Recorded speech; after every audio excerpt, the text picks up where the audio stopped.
Boost your EBIT by 10% in just a few months? Sounds like another empty promise, doesn't it? Maybe we'll tell you it's magic. A sprinkle of fairy dust and poof, your profits soar. But here's the deal, no fairy dust, just proven results. We've slashed late billing by 80%, recovered millions in missed revenues and cut cash cycles by 5 days for some of the world's biggest forwarders. Real numbers, real impact, real fast. If you're ready to find out how we do it, visit www.ontegos.cloud. You are listening to the Freight Buyers Club, a home for those interested in international trade, shipping, procurement, logistics, and air freight. In fact, all things supply chain in the Americas, Asia, and beyond. Hello, I'm Mike King, and welcome to this episode of the Freight Buyers Club Insight, which is sponsored by Ontegos Cloud. This podcast is available on all platforms, YouTube and www.thefreightbuyersclub.com. Please review, follow and subscribe wherever you are listening. It only takes a second. And also, please do follow me and the Freight Buyers Club page on LinkedIn. You'll also find all our latest content there. Now, I'm delighted to report that today I have a heavy hitter from the world of freight forwarding who comes at this industry from the air freight side of things. He's a former senior executive with 20 years plus experience at Flexport, Delta and United Cargo, and he's one of the most informed people in supply chain and air cargo. Neel Jones Shah, welcome to the Freight Buyers Club. Thank you, Mike. It's a real pleasure to be speaking with you again this morning. Lots going on in the world, so. No doubt there's a lot going on. And we're going to come back because obviously there's a lot of tariff announcements. I'll timestamp this now. We're speaking the 3rd of February. There's a bunch of tariffs coming in on the 4th of February. I'm going to come to that a little bit later. But let's have a little talk about your career first. It's been quite a fantastic career. Can you pick out a few highlights and maybe explain what you're up to now and what your plans are for the future? Yeah, absolutely, Mike. And thanks again for having me, and thanks for that generous introduction. Like you mentioned, I've been in this aviation, air cargo, logistics, freight forwarding business for 24 years. And so, before I got into it, I was a consultant. I had few years of consulting in the middle there as I transitioned out of Delta and into Flexport. But for the most part, I have dedicated my career to logistics, air cargo, air freight. It's in my bloodstream. It's part of who I am, and I love this industry. And I'm not dissimilar to a lot of folks, who once they get into this business, you never leave, right? It gets its claws into you because it really is infectious in terms of how it sort of drives and motivates you. Overall, I've had a number of highlights in my career, from my days at United and running the commercial side of that business to moving over to Delta and the Delta Northwest merger. That was a big highlight and how we did that so professionally. Moving on then to Flexport, getting on the freight forwarding side, being part of something new, building something new and being on the early stage of that and going from a few $1 million size company to a few $1 billion size company. Navigating COVID through those years. It was never a dull moment in this industry, as we all know. And I've sort of been privileged to be around for all of that. I know some of us don't like a lot of volatility. I think this industry sort of thrives on volatility, but man, oh man, it's been a wild ride, and it's set to continue, I think, with everything that's going on in the world today. Absolutely. May I ask how you feel your understanding of supply chains has evolved over that career, particularly from the perspective of the name of this podcast, which is Freight Buyers. And I mean this in terms of how you understand what they want in terms of service delivery. Has that changed over your career? I mean, we all want more, don't we? Do they want more? Yeah. No, I think, shippers always want more, right? They're always looking for better quality. They're looking for faster transit. They're looking for cheaper pricing. They're looking for more value.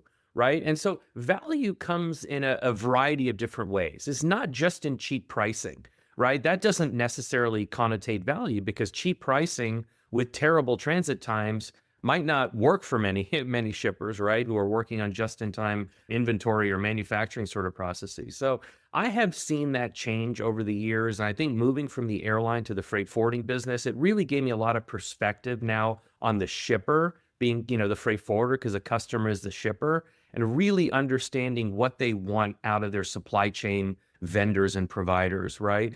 And I'll tell you right now, they want information. They want information on where their cargo is. They want information and analytics on, the cost of moving a SKU from point A to point B. They want a lot of details. They want their data to be structured and usable. That is the way of the 21st century, right? And that's something that we were able to accomplish really, really well at Flexport, is to provide them this different user experience that tried to value how they were changing as shippers and how they needed their supply chain to evolve. Flexport obviously it promised more efficient operations, better service, and it promises investors higher profits. Now, not all of those things were achieved, particularly the last one. What's your take on that part of your career? And do you think Flexport really did move the dial in terms of digitizing forwarding in a way that other forwarders haven't been able to? Because when I think of how I know Flexport, which is where we know each other from as well, as time went on, I was getting more press releases, say, about liveries on a plane or infrastructure or the footprint, and less on the platform and the technology side of it, which is where things started. How do you reflect on that? Yeah, there are a lot of questions there, Mike. And Sorry, I'm I gonna just do my all I'm came gonna together. I'm gonna do my best to give you a very, very honest answer. I think that, Flexport had a very big vision when it launched, in terms of it wanted to be the operating system for global trade, right? I mean, think about Microsoft Office for global trade, right? That's what Flexport hoped to achieve. And you know what? For all accounts, it obviously didn't get all the way there. That was a grand vision. It was a noble vision, but getting there was going to require a lot of things to fall in place in the industry to just haven't done that. Here's what I will tell you, is that Flexport has really revolutionized sort of the shipper freight forwarding experience.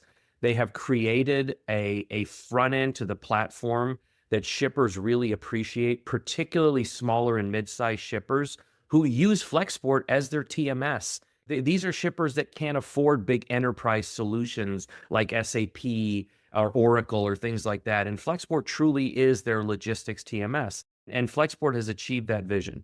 Now, clearly it has come at enormous costs. The development costs have been much more than maybe we had envisioned at the outset. Profitability has been somewhat elusive over the long term, even though profitability was really strong during the COVID years. Obviously, it's been elusive. What I'll tell you is that over the past 18 months, Flexport has done a lot of work to get this company back on track. The freight forwarding business is now solidly on track, right? It's doing extremely well. They're focused on customers that really value what Flexport is bringing to the table. And that's not every shipper. Yeah, that's what you have to learn too. It's not for everybody. And there are some shippers that just will never take advantage of the sort of information that Flexport is providing back to them. So I think probably get a BB plus, right, for achieving that full vision. But I think that, they continue to move very, very hard in the right direction. And we'll see what the end of the story looks like. I'm not part of that anymore. So I sort of watch with a lot of interest as well, on a weekly basis. Now, when it comes to those liveries, Mike, I That love might that have been you. on the Flexport plane. That was mine. I designed that. So I take a lot of pride in that. Fair play, fair play. I don't know about BB plus. It depends who you ask, I think. To certainly a Marmite of our industry, maybe that would be the best way. Do you have Marmite in the US, by the way? Do you know what that means, Marmite? I marmalade. No, Marmite. It's like I don't. it looks like oil in there. Okay, so lots of people. It's a phrase in Britain. I'm diverting slightly. It's a phrase in Britain. So you either like Marmite or you don't like Marmite. Okay. I think most of America sort of like doesn't like Vegemite Marmite. or something? Flexport's doing much better in the States in that case. You haven't even got Marmite. Anyway, forget that. Flexport, you're proud of that part of your career. But do you think when you look at the air cargo supply chain, or maybe freight forwarding more generally, is there areas of digitization or digitalization? Is there still low-hanging fruit out there that the industry is not adopting? Maybe it's on payments, maybe it's to do with way bills, transparency, data standardization. Generative AI, I'll chuck anything at you. What could our industry do better on tech? Yeah, no, I think, honestly, Mike, all of the above, right? This is an industry that, it's 2025 now. We just entered a new year. There are big parts of this industry that still operate like it was the 20th century.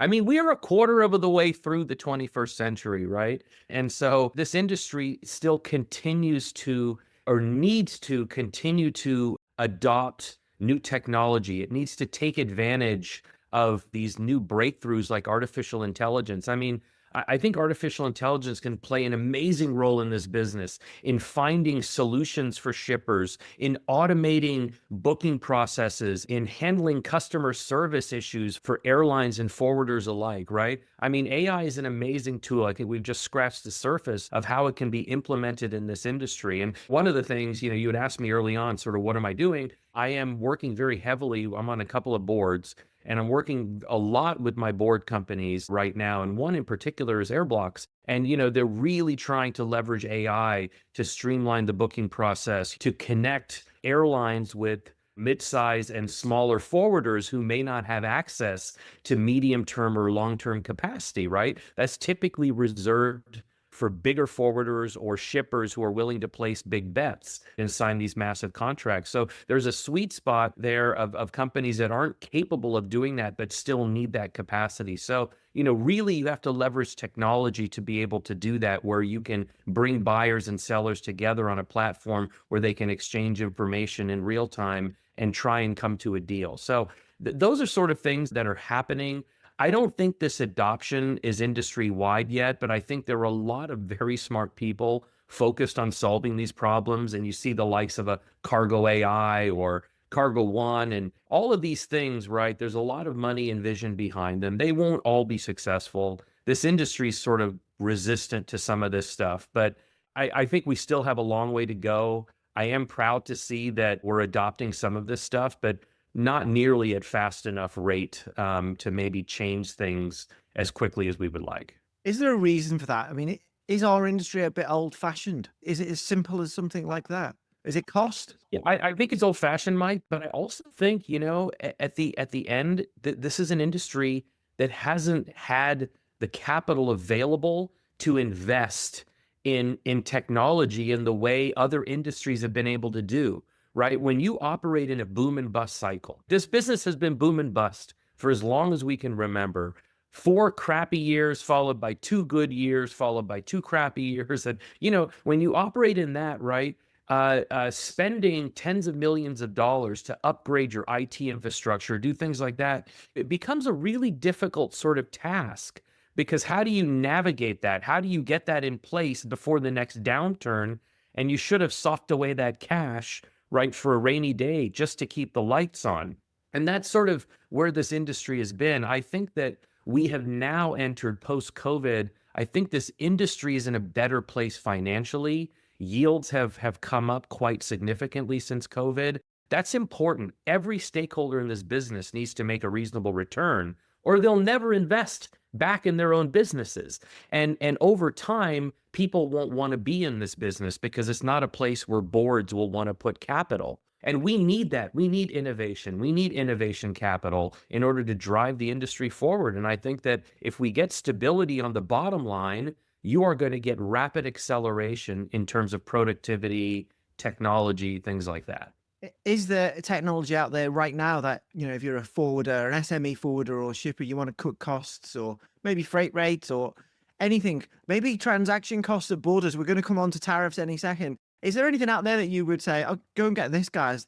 There's a simple solution. It's not going to cost you. I wish there was. I mean, we'd all be doing it if there was a simple solution out there like that, right? I think that, nothing worthwhile comes easy, Mike. I mean, I think we all know that, right? Is that it's going to take some hard work to get there, but there is a lot of momentum in this area, and I do think that there are solutions. I think that everybody involved in the supply chain, right? Every stakeholder from origin to destination, and there are multiple of them, there are a lot of handoffs in air freight, need to make a concerted effort to invest. And I think that we are seeing pockets of that, of course, but we just need to see that continue to accelerate. And every sort of vertical, there are tools and opportunities to get more and more efficient. I see it in the ground handling side. I work a lot with ground handlers.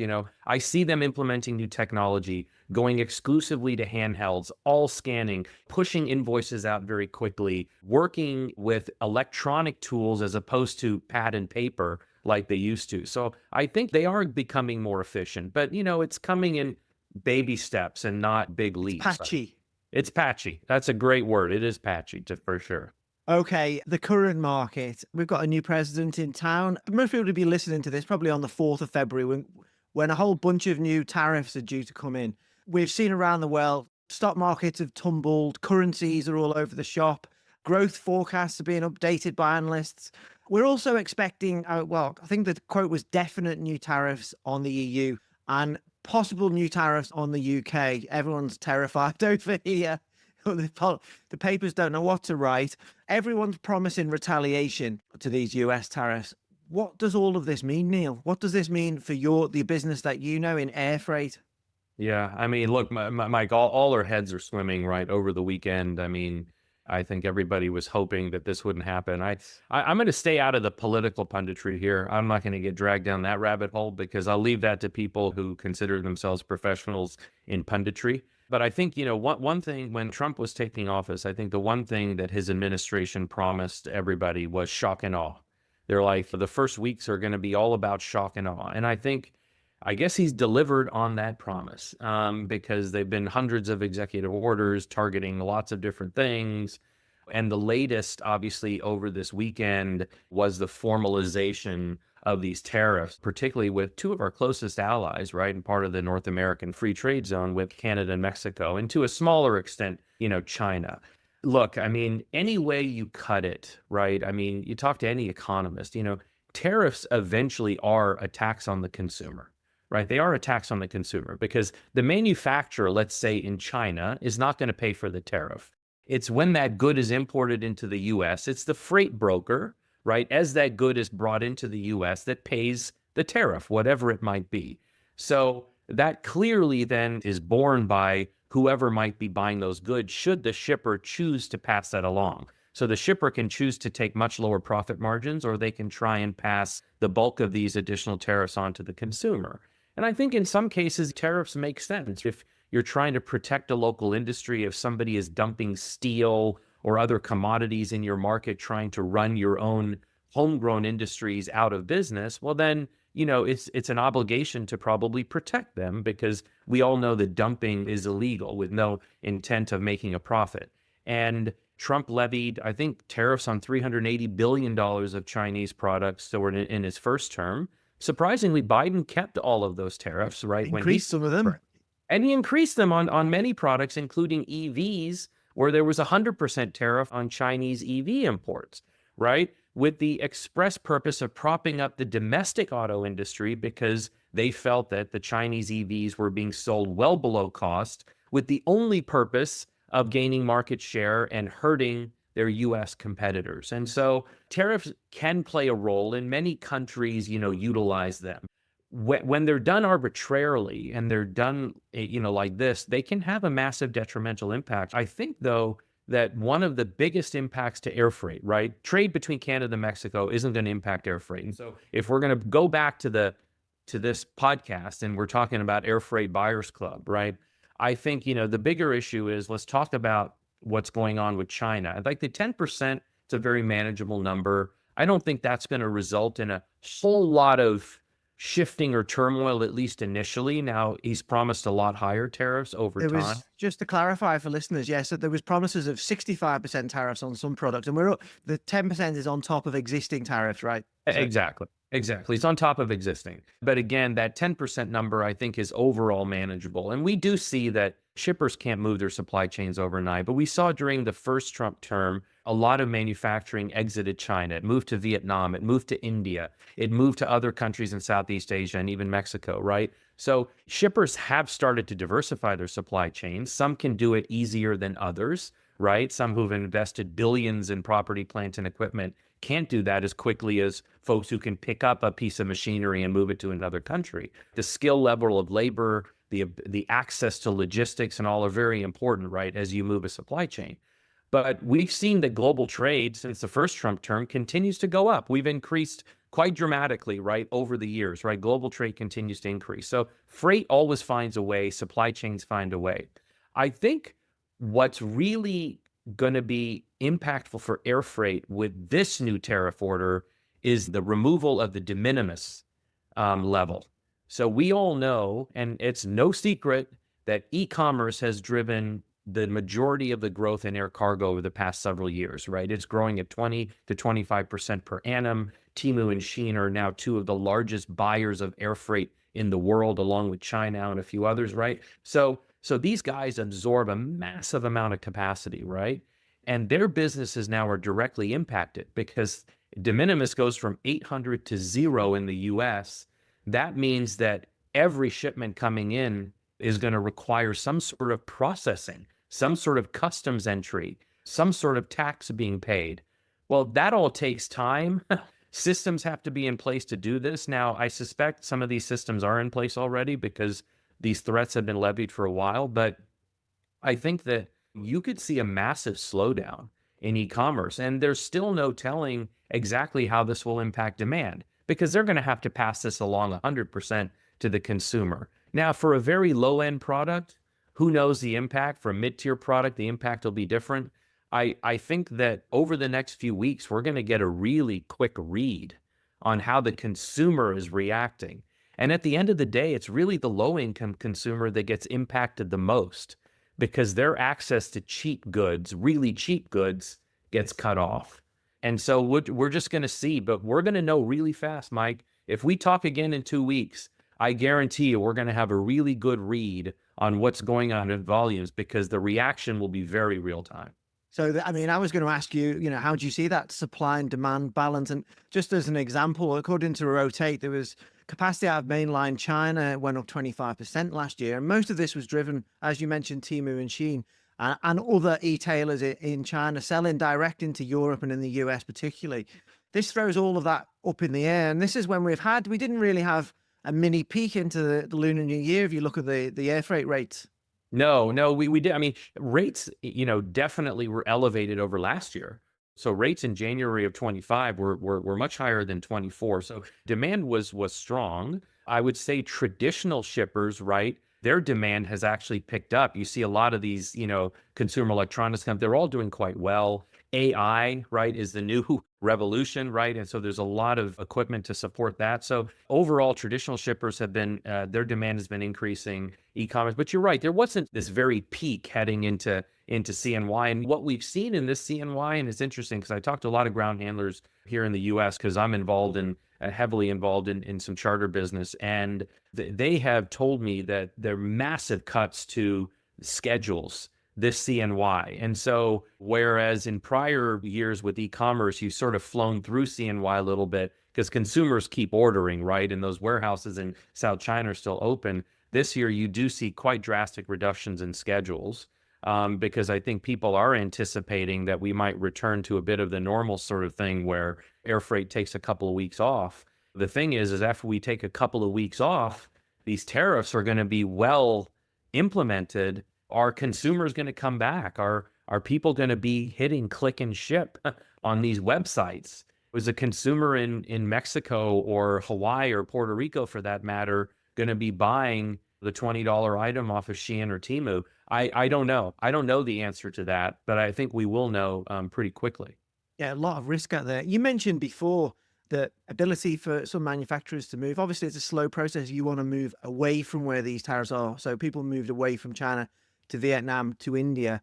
There's no guarantees that those countries won't be hit with tariffs at some point down the road, though, is there? No, there isn't. Obviously, there's no guarantee. I don't think any corner of the world is safe from the potential of tariffs. I think that some countries and some leaders are probably, courting this administration differently than others. And I would say that I think they're all learning how to work with President Trump, right? I mean, you probably seen in the news that Modi is going to be the second leader to visit Trump in Washington probably next week, after Netanyahu, who comes this week. So it goes to show how much maybe Trump values that relationship and how much India values that relationship with the US. So maybe they'll play the game, maybe they'll avoid tariffs, right? Going forward. And there's a give and take there in terms of policy. Who knows? But I think that these tariffs will not be applied equally. I think there will be some winners and losers through this process. And I just don't think you want to be on the wrong side of this. And you've heard that tariffs are definitely coming for the EU, potentially for the UK, as you mentioned. What does that look like? What does that mean? I think everybody's scratching their heads right now. Lower growth. Just on the risk side of things, I mean, it seems, I don't, almost churlish to say where else is the risk when no one knows what's going to happen in the next 2 weeks, full stop. But it's not all just Trump's policy. There's positives. Hopefully, there's some peace in the Black Sea at Ukraine. We've got a ceasefire in the Middle East. That's good for air cargo. Both would be good for air cargo if airspace opens up. But if you're looking from an air cargo point of view, though, the Suez Canal opens up. That's helped drive a bit of demand because the shipping transit times were so much longer, certainly into Europe from Asia. So that helped on the air freight side last year. How do you view those things? Well, I mean, I think, look, peace is always a great thing for humanity. So I think that we're all very pleased that the ceasefire is holding in Gaza and things like that. I hope that the Russia-Ukraine comes to a resolution. Obviously, there's tremendous loss of life there, which is incredibly sad and has actually impacted air cargo and airlines quite dramatically because of all the increased flying costs, right? To get from A to B, particularly Europe to Asia, right? There's a lot of increased use of jet fuel and things like that, so very harmful for the environment. But I think, Mike, you're exactly right, is that, if the Red Sea becomes safe again, and I think carriers, look, I don't know if the ocean liners want to, hold the Red Sea to be fully open because they want to keep a lid on capacity and nobody wants rates to fall too much. But I think the Red Sea is going to open up. More and more, shipping is going to go through there. Obviously, that's going to shorten transit times, and some of that ocean to air conversion will obviously probably go back to ocean. I don't think it'll happen overnight because I think if all these ships start showing up at European ports, you're going to have a lot of port congestion. But I think over months, this will sort of filter its way through all of the different modes, and that may take a little bit of pressure off of the Asia-Europe air freight. It could free up some capacity. Maybe there's some freighters operating in that trade lane that are no longer needed. Right? You can see how this could have a ripple effect where do you deploy those freighters?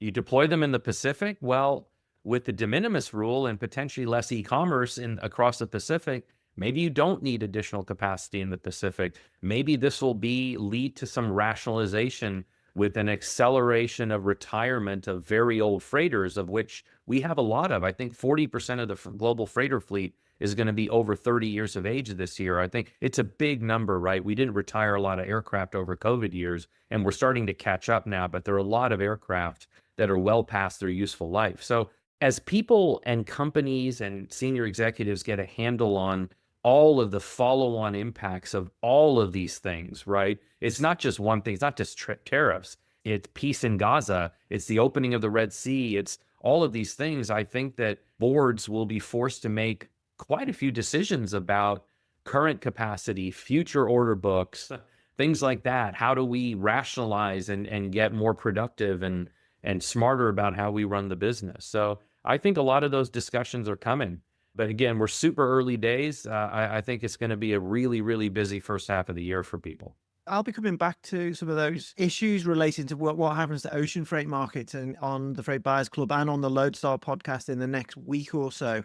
But just on that, one of those points that you made there, when I was talking to people about where they think shipping rates might go, one was suggesting that if all of these things come together, we could be looking at a bloodbath at TPM in Long Beach. Is there a potential that we could have a perfect storm for people who would prefer there to be higher freight rates for air cargo? Because there's a lot of bearish factors there that we've just talked through.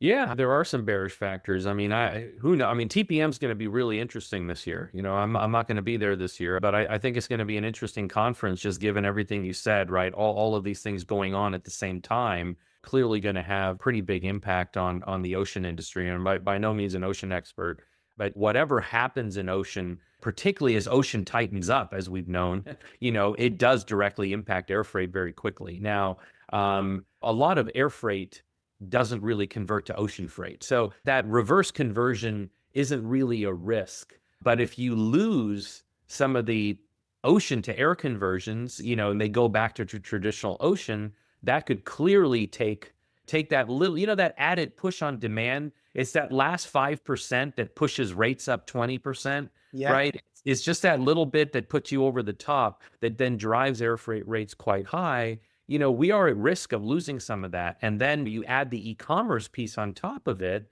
right? Where e-commerce may go through more traditional fulfillment models where they start shipping by ocean to big distribution centers in the US and Europe and then distribute regionally, right? I think Temu and Shein are already preparing for that. I think they have massive warehousing capacity in the US already. It's probably going to put even further strain on warehousing capacity in the US, but that would increase the need for ocean freight, not exponentially by any stretch. So they'll be able to absorb it, but the impact on air freight would be severe, right? So I think there are a lot of follow-on effects here that are going to be happening over the coming weeks and months, and it's going to play a big role. And I mean, and just to go on a little bit of tangent right now, for the past 4 months, in conjunction with Airblocks, we've been running charters between Chicago and San Juan on A321 freighters 3 times a week.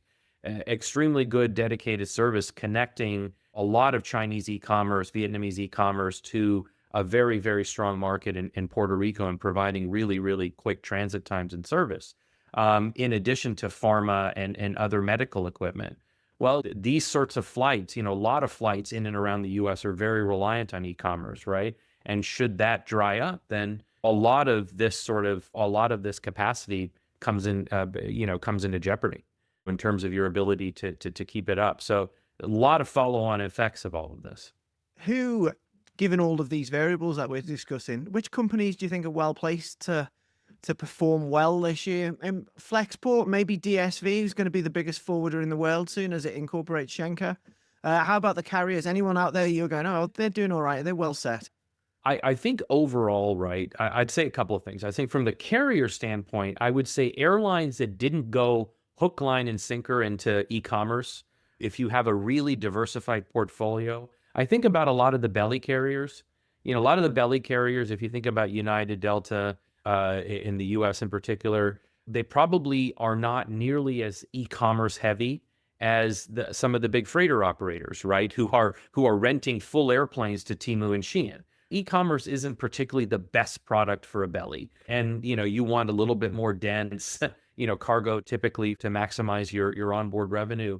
And so if you've kept e-commerce as a small percentage of your overall portfolio, I think you're going to weather this storm just great. And you're going to have, because you have a lot of traditional shippers on board and they're going to be loyal to you because you were loyal to them. I think if you're heavily reliant on e-commerce, you may have a reckoning coming up, and you may also have some big decisions in terms of fleet rationalization and things that you may have to do, particularly if you see large customers starting to break contracts. Now, I don't think we're there yet. I'm projecting maybe 6 months ahead if this continues and some of these negative impacts play out the way we do. Now, some of these contracts can't be broken, or they can be broken with massive penalties. Okay, so maybe you have then cash to weather the storm. But I do think there's going to be an impact here. And I think we'd be naive to think that there won't, should these rules sort of continue in place into perpetuity. Yeah, I mean, a good point there. I did speak to Jan Krems at United Cargo last week on the Lodestar Air Cargo podcast, if anyone wants to check that out. And he wasn't overly concerned, but said e-commerce wasn't a big component of their overall cargo business. So yeah, I see what you're saying there. No, I mean, I happen to know United quite well, and yeah, it's not a big percentage of their overall business, particularly out of Asia, right? So I'm not surprised that he's not like overly concerned that 25% of their volume could potentially evaporate. I don't think that's anywhere close to the case, right? So that they feel reasonably okay about the current situation. Thanks, Neil. If I can pivot slightly as we're tying things up. This old question always comes up at every single conference. I think I've been for air cargo for about 20 odd years. Why is it so slow? Why is the flight quick end to end, but the product doesn't get from door to door as quickly? How do you improve that? If passengers were delayed for a number of days, you'd have a problem with it. But if air cargo takes 6 days or something, it's not that unusual. Yeah, it's a great question, Mike. And I do think over time, transit times have definitely improved. But look, I mean, the reason for this, Mike, I think in my humble opinion is that, there's still a lot of handoffs in air cargo, right? There's just so many handoffs from origin trucker to freight forwarding warehouse to airline warehouse to airline, and then the reverse, right, at the destination. And these handoffs require paperwork and everything to be And that does not work perfectly, right? We've tried to digitize that entire chain. We have not been successful yet, right? We're still relying on emails and courier pouches and things like that in order to allow the facilitation of freight. And then, in many countries, customs and all aren't fully automated, so they're not necessarily cooperating as well as they should, right, in terms of allowing goods to flow more freely and easily. So I think the multiple handoffs, still, I would say, the nascent stages of technology implementation, all of these things are definitely playing a role. And then you have the classic issue of, have we invested enough in our air freight infrastructure? A lot of these airports haven't built new cargo handling facilities in years and years and years, right? And when the next crisis hits and we need them, I think we're going to be back in the same boat, because there are not a lot of new facilities have been built since COVID. There are a lot of talk, but not a lot of action. And so I think that infrastructure is also going to, the lack of infrastructure has been an issue. But things continue to get better and better marginally. But again, we haven't seen a big leap. And I think it's going to continue to be a thorn in the side for shippers, right? I don't think you're ever going to see a 2 to 3 day sort of end-to-end transit that's durable, right? Unless you pay some ridiculous rate for very dedicated sort of people to look after it. Well, shippers will just have to hope. To finish up, Neel, please give me 2 or 3 things, investment, regulations, anything else that air forwarding or the air freight industry in a perfect world should adopt, invest in, just anything that would make it more successful and better for customers.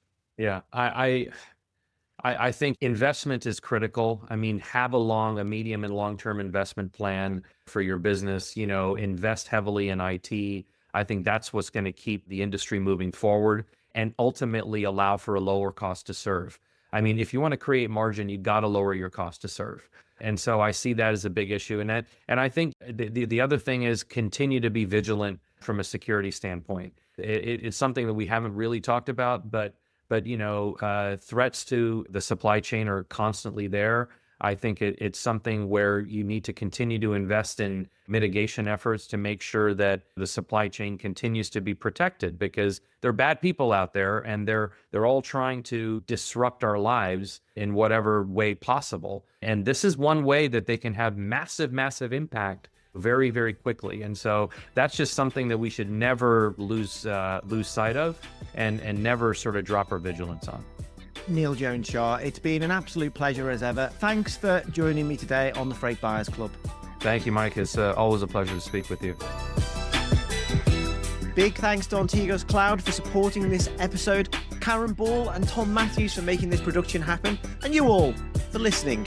Please follow and like wherever you found us, because we have loads of great content coming your way in 2025 and we appreciate all the support. See you soon.